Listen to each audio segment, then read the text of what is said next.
Sarah, and today I'm going to be doing my December wrap-up. Yeah, you heard me. I'm doing my December wrap-up in a timely fashion. The first book I have is The Retribution of Mara Dyer by Michelle Hodkin. This is actually the third book in the trilogy, so I'm not going to really talk about what it's about because that would basically spoil the series. But all you need to know about this series is it's about a girl named Mara, almost forgot her name and it's in the title. And just as the series is beginning, she has had a traumatic event happen to her, and so she kind of has PTSD, and then also there's some supernatural elements, and so it's kind of just a roller coaster ride of you trying to figure out stuff. So what I'll say is that I had a really fun time reading this book. Like, while I was reading it, I could not put the book down. I read it in about a day and a half. I really liked it while I was reading it, almost to the point where I was like, I'm gonna give this book 5 stars.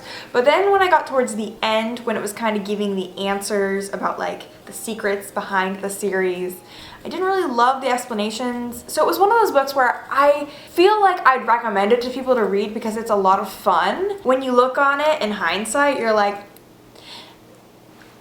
it wasn't as good as I thought it was. I don't know. So I basically ended up giving this book about 3.5 stars out of 5 because, like I said, it's a fun time, but it is what it is. So the next book I'm going to talk about, I didn't actually finish in December. I actually just made the executive decision to DNF it, so that's why it's in this list, just to kind of be like, I'm done with it. And that would be Vampire Academy by Rochelle Mead. Vampire Academy was on my TBR for the Halloween-a-thon, and I spent that whole week desperately trying to read it and hating every minute of it. And then in November, I tried to finish reading it, but every time I picked it up, I could only read about like max 20 pages at a time. I really wanted to like it. I was forcing myself, but I just found the writing style to be extremely juvenile. Rose was such an annoying narrator. I could not with her. She just was like so full of herself, and I was just like, girl, I do not like you. I'm genuinely so confused. I honestly feel like I'm the crazy person because everyone else seems to love these books,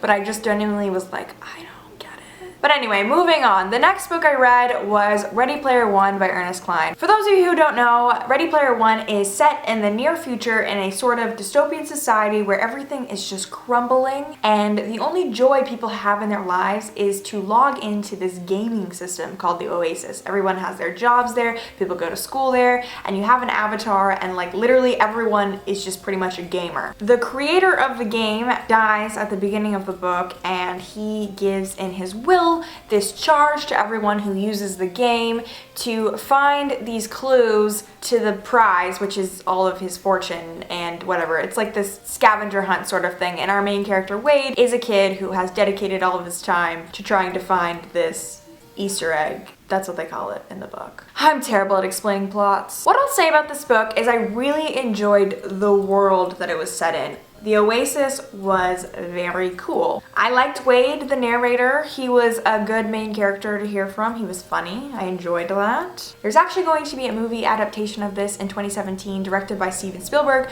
which sounds really awesome and promising because, I mean, come on, Steven Spielberg. And I can actually see myself liking the movie more than the book. Ernest Cline literally over-described everything in this book, which, you know what, okay, I guess it makes sense because he's introducing new technology that we know nothing about, but I don't want to read 5 paragraphs of design specifications for a gaming console. Like, I don't care what the haptic chairs look like. I don't care about every nuance of the game. I don't care.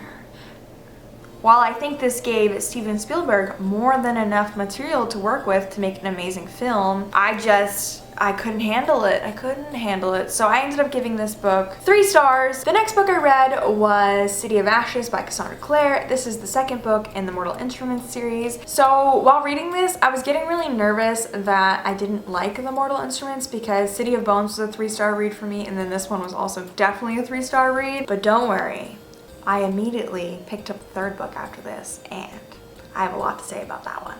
After not liking City of Bones and City of Ashes, I was like, you know what, Sarah?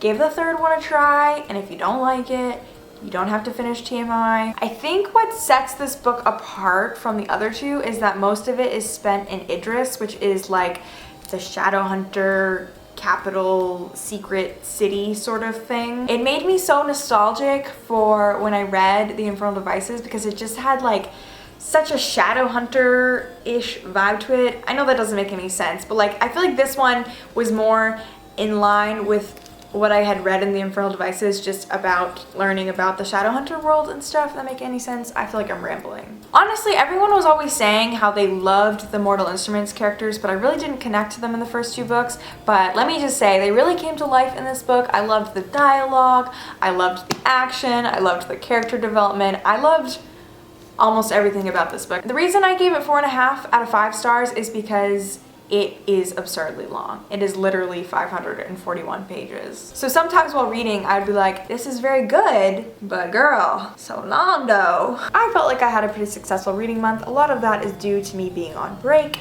and I just had a lot of fun reading and catching up on things. I hope you enjoyed this. Thanks for watching. You're all beautiful. Have a nice day.